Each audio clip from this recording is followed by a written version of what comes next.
สบายดีทุกคนวันนี้เราบุมีเบียร์เอามาหาหน่อไฟเนาะหาหน่อไฟน้ำบุมีหยังเห็ดเนาะบุมีเบียร์เห็ดทำมาหาหน่อไฟน้ำเนาะนี่หน่อน้ำร้ายแห้ง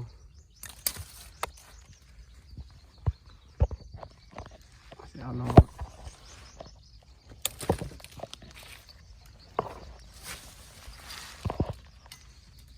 ก็เกี่ยวตัดอ่ะ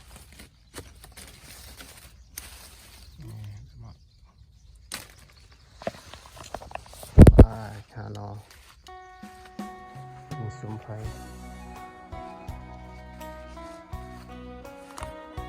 นอกก็บ่ได้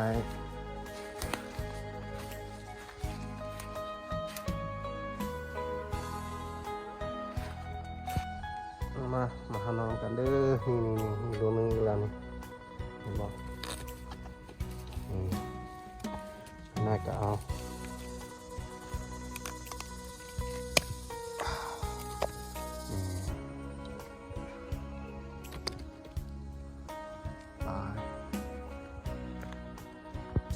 นี่ใบรวงตัดเอาเลย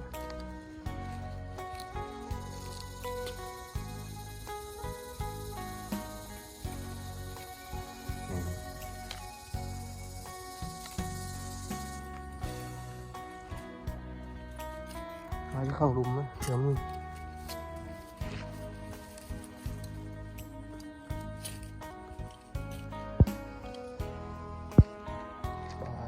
ไป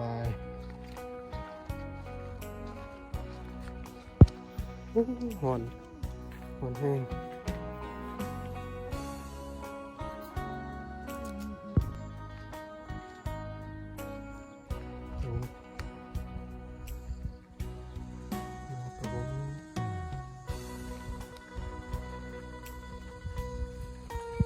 เรื่อยๆมีคนพักที่ข้างรุมนะน้อง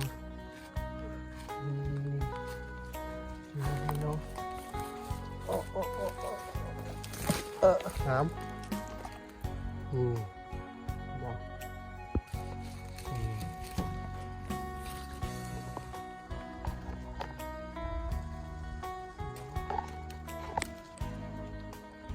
น้ำไหลเอาเกี่ยวมาตัดเอา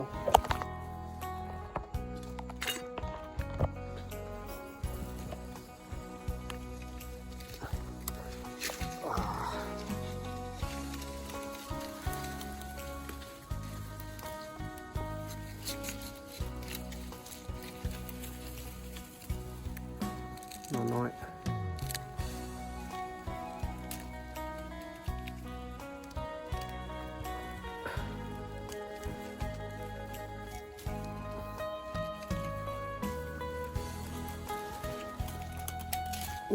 นี่จะน้ำนอนที่เอาเมื่อกี้ไปนอนทั้ง2-3 ดวง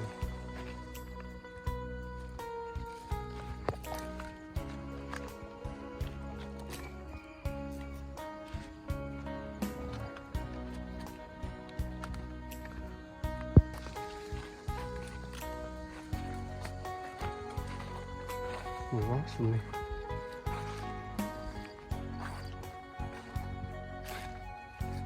ดีปะ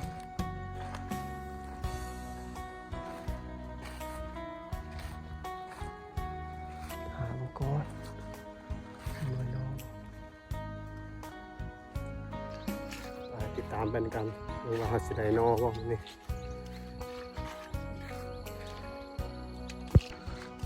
นอน้อย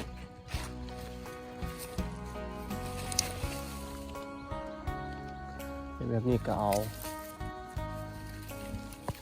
มันสิบ่ได้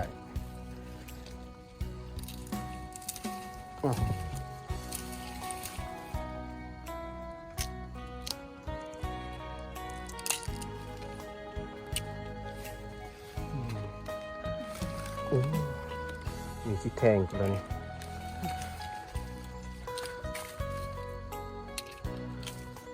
น มีแต่นอแบบนี้แหละ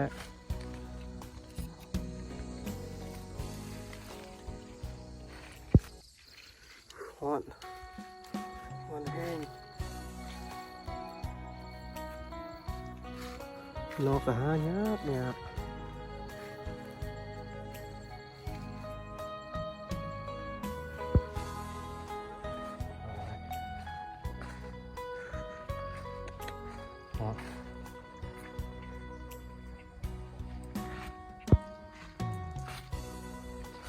นี่เข้าไปเบื้องข้างในมีนอบ่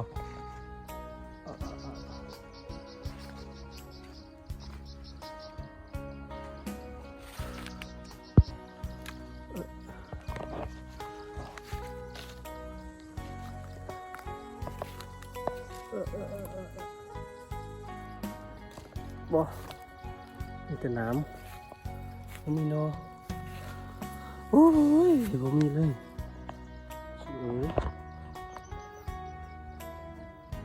เงือเต็มเลยไปเบิ่งตรงหน้าต่อนี่ปลาหนอที่ทงหน้าตามปลานี่ว่าชุมนี่นี่ตามไปข้างหน้านู่นฝั่งนั้น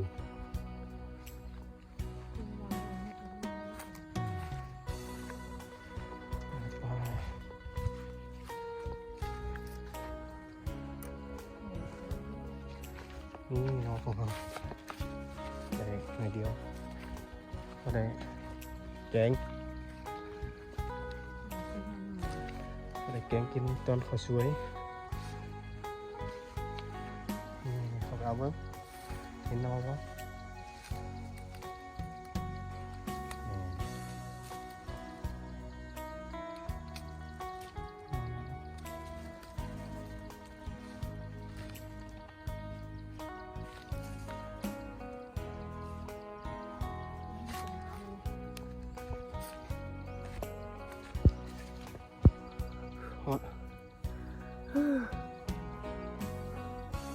ทุกคน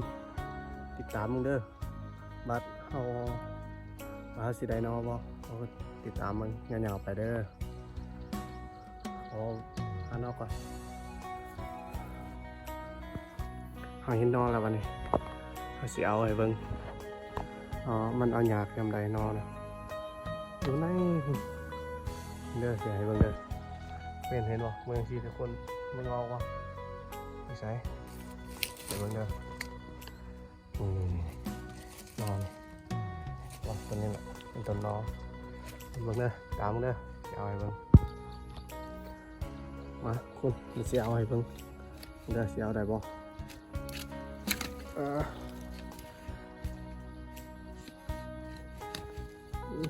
เนี่ยเห็นนอบ่หรือว่าไม่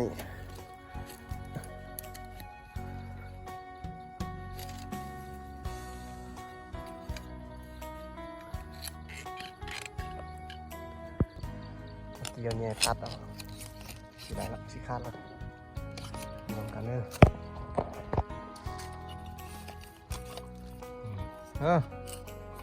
นี่น้อง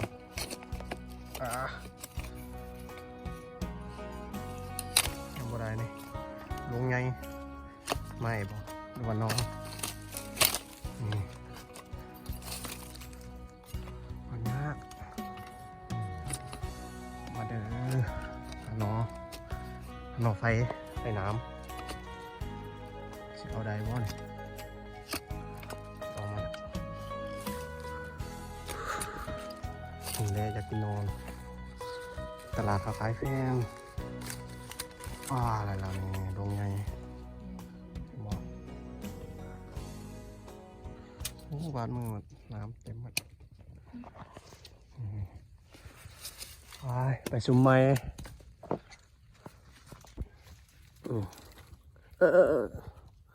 อะไรนอนแล้วครับไปซุ่มไม้ไปเนี่ยหาไปเรื่อยๆจนกว่าสิพอไปติดตามยาวๆไปเด้อเห็นน้อยอีกแล้วใช่ฮะใช่ ในซุ้มนั้น อยู่ข้างในบ่ไปหาเบิ่งนี่เนาะเฮ้ยดูนี่เอาบ่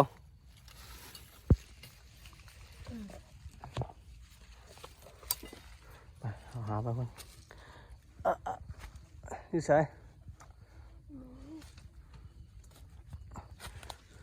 นี่บ่เห็นนอนละนี่สิเอาไปเบิ่งเด้อไปเป็นนอนอยู่บ่นอนหรือไม่ ก็ลิ้นลิ้นอ่ะ นอนนี่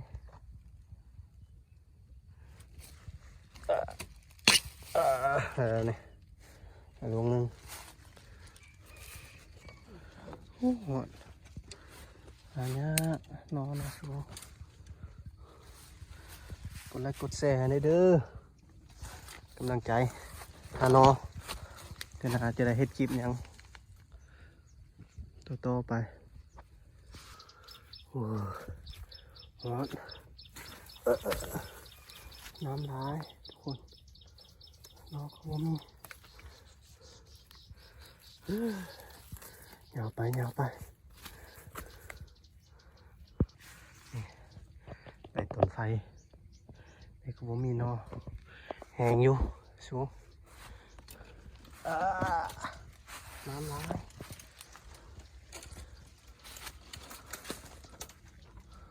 ไม่มีนอ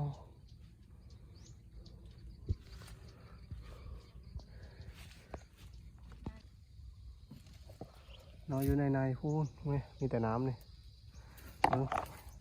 เสียเอาให้เบิ่งนี่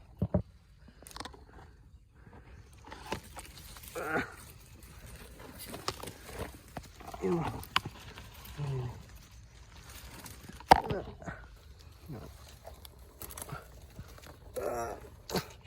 ้เดี๋ยวสิได้นอนน้อยน้ำก็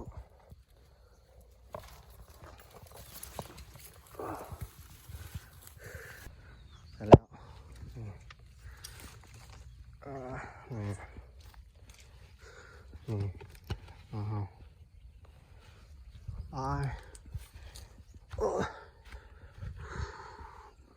นอนนั่นก็เฮือนคนนี่นั่นก็เป็นเฮือนคน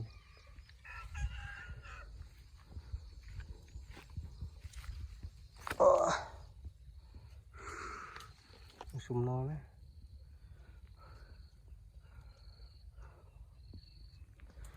มีนอนอยู่ในนู้นฮอตคือเขาไปเอา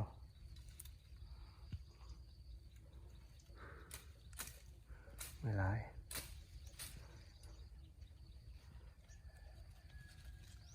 นั่นแหละ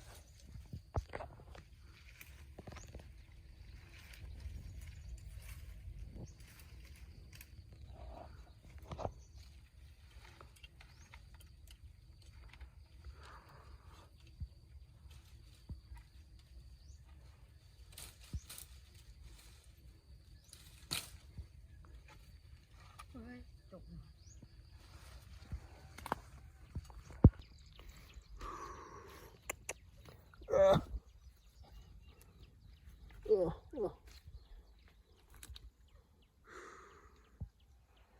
เห็นนอนน้อยก็จะเอานี่เอานอนนี่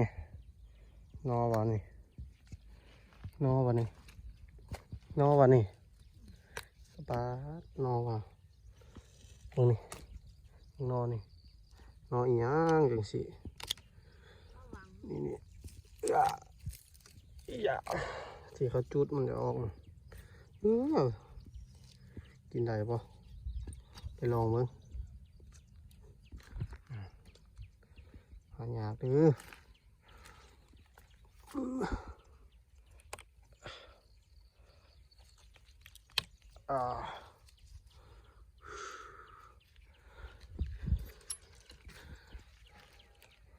มีน้ำมีสระเขานะ นี่ซุ่มนอเขาจะไปเบิ่งโอ้ระวังตกสระด้วย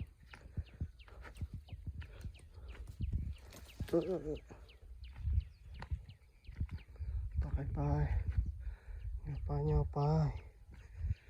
ติดตามไปตรงกันเด้อสิได้นอฟอกกินวะวันนี้นี่ก็บ่มี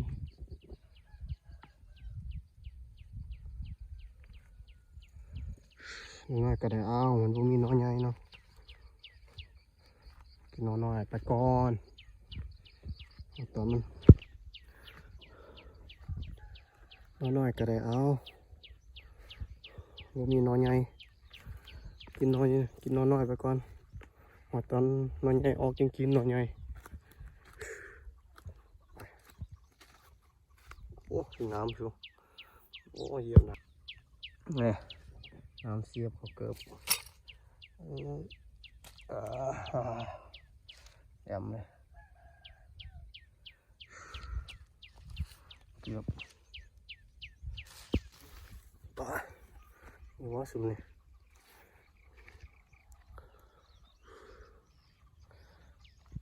ไปเข้าหาจ้ะโอ้หาเมื่อย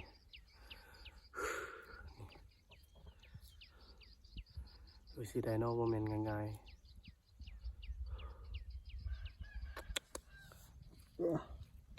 ตัวนี้ก็เข้าไปเอานอกก่อน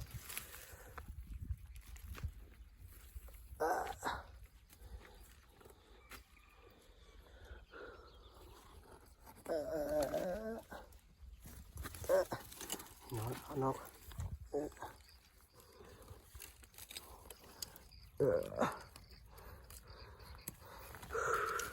แล้วส่งลงในน้อยแล้ว ดูชอบไปตัวนี้หรอไป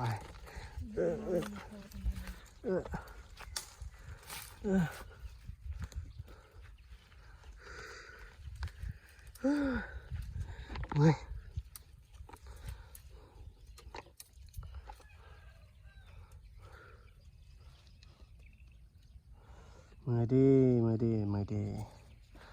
ถ้ามีเงินก็บ่ยากดอกนอนซื้อเอาถ้าบ่มีเงินเลยหาเอายังได้กินตลาดก็ขายแพงเด้อนอนยำนี่หายากบนหัวเนี่ยอันเนื้อเงา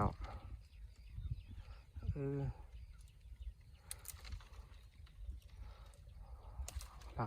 หน่อยโหด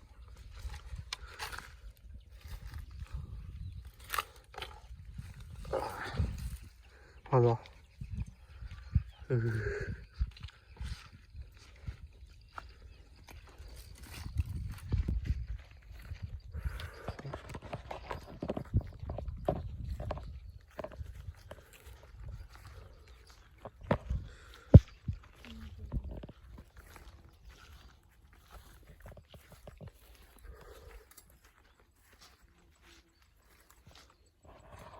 ติดตามมึงเด้อว่าเอากลับมาหาสิหลายๆจำได้สิมาอัปเดตอีกเทื่อนึงเด้อตามเบิ่งมากลับหาสิท้ายให้เบิ่งอีกเทื่อนึงอยากหานอก่อนสิอัปเดตให้เบิ่งเด้อหลังจากเราหามาเมื่อยแล้วนางพักผ่อนบอกนอให้เบิ่งนอนอนยังนี่ตัวใหญ่ก็มีอยู่2-3 ดวง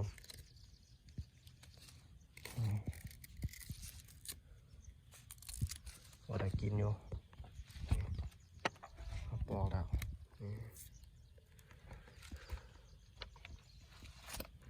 เวลาปอกนอก่อนหลังจากปอกแล้วดักสอมเอาเปลือกมันออกแล้วก็ได้อยู่หน่อยนึงเปลือกมันนี่นอครับ อะไรกินยัง นี่เราบอก นี่